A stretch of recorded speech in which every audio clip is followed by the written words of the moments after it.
Hello, my classy ladies. Receiving is one of the most misunderstood skills in a woman's life. Many women believe they are open, yet they overexplain, soften, justify, or rush past what is being offered.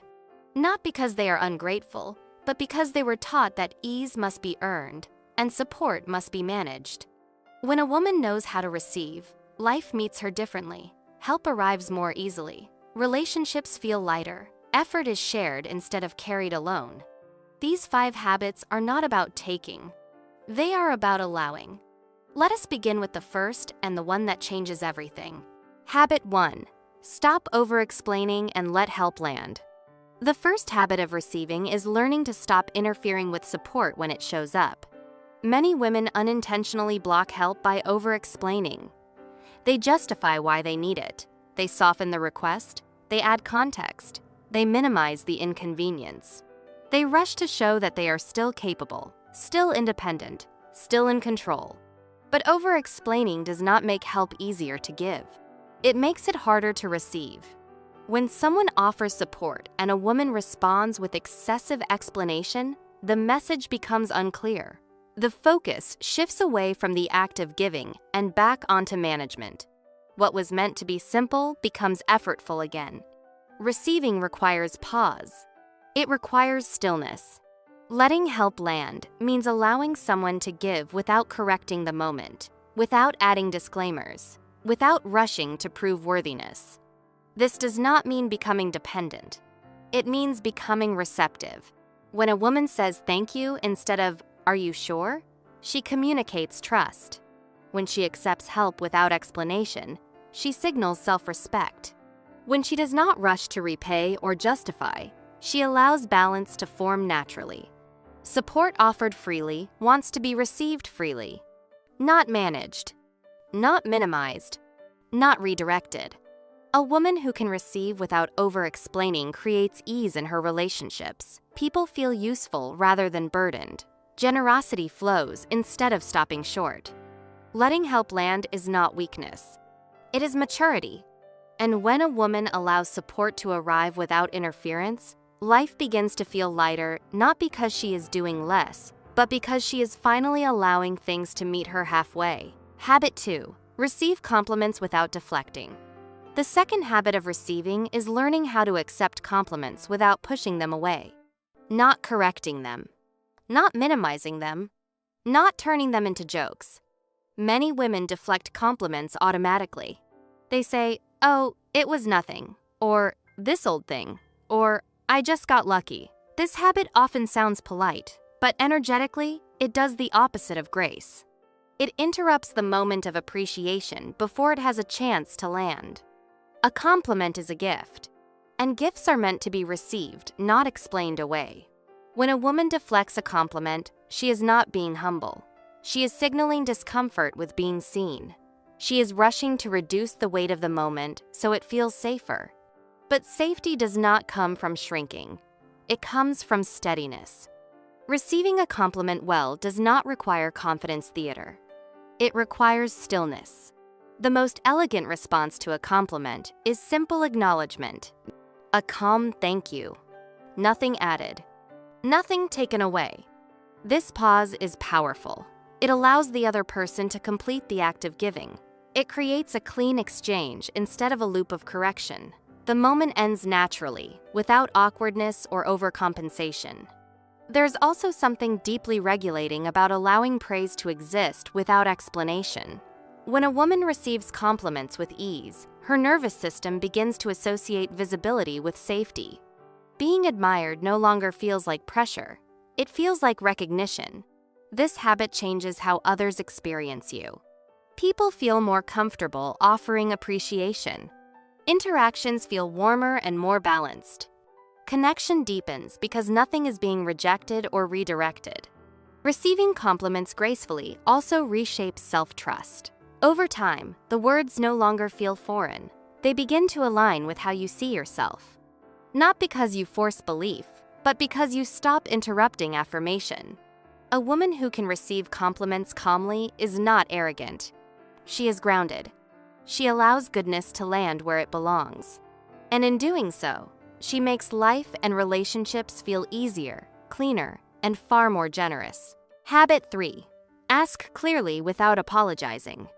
The third habit of receiving is learning to ask without shrinking the request, not softening it, not apologizing for it, not explaining why you deserve it. Many women ask indirectly. They circle the need, they hint, they add apologies before the request even lands. Sorry to bother you. I know this is a lot. It's totally okay if not. What they are really communicating is discomfort with wanting. But clear asking is not demanding. It is respectful. When a woman asks clearly, she allows the other person to respond honestly. There is no pressure to guess, interpret, or rescue. The request becomes clean. And clean requests are far easier to meet than hesitant ones. Apologizing for asking sends a mixed signal. It suggests that your need is already a burden. This puts the other person in an awkward position, where support feels heavy before it has even been offered. Receiving begins with clarity. Asking clearly means stating what you want in a calm, neutral tone, and then pausing. No justification, no emotional cushioning, no self-erasure, just honesty. This does not guarantee a yes, but it guarantees dignity. When a woman asks without apologizing, she communicates self-respect. She shows that her needs are part of the relationship, not an inconvenience to it. Even when the answer is no, the exchange remains balanced and grounded. Clear asking also rewires the nervous system. Over time, the body learns that expressing needs does not lead to rejection or collapse. It leads to information.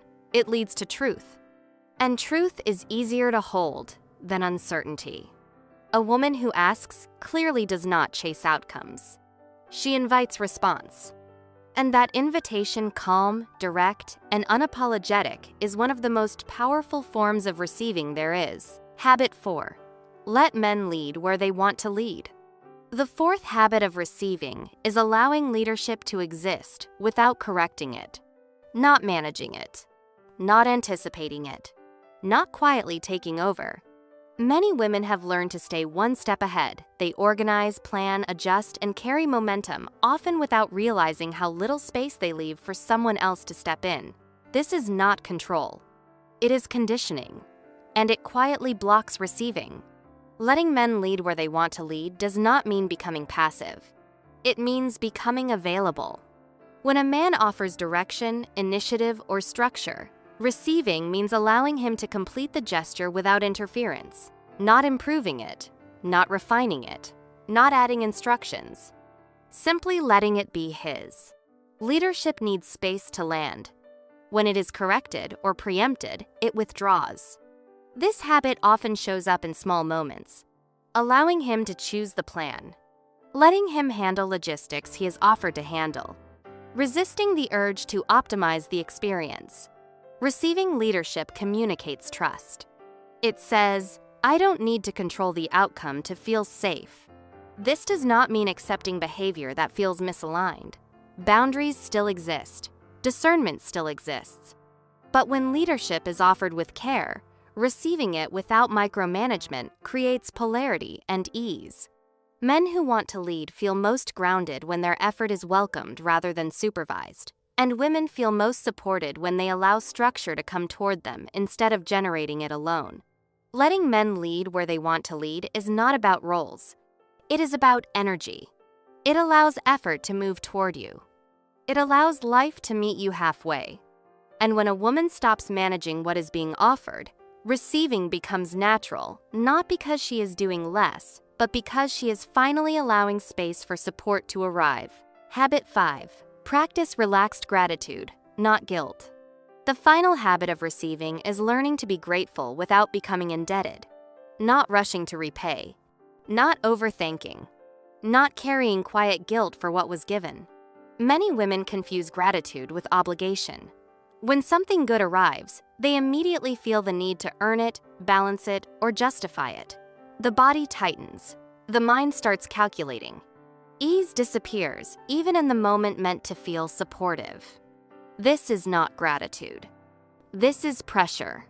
Relaxed gratitude is different. It is appreciation without urgency. It is warmth without self-correction. When a woman receives something and responds with calm gratitude, she allows the exchange to remain clean. There is no invisible contract created, no emotional debt added. The moment stays generous instead of transactional.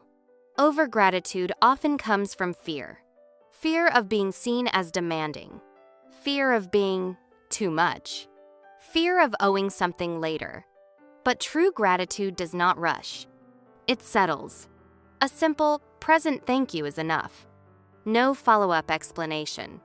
No promise to repay. No discomfort attached. This kind of gratitude signals trust that relationships are not scorecards, and that generosity does not require immediate return. When gratitude is relaxed, people feel good giving. When gratitude is heavy, giving begins to feel risky.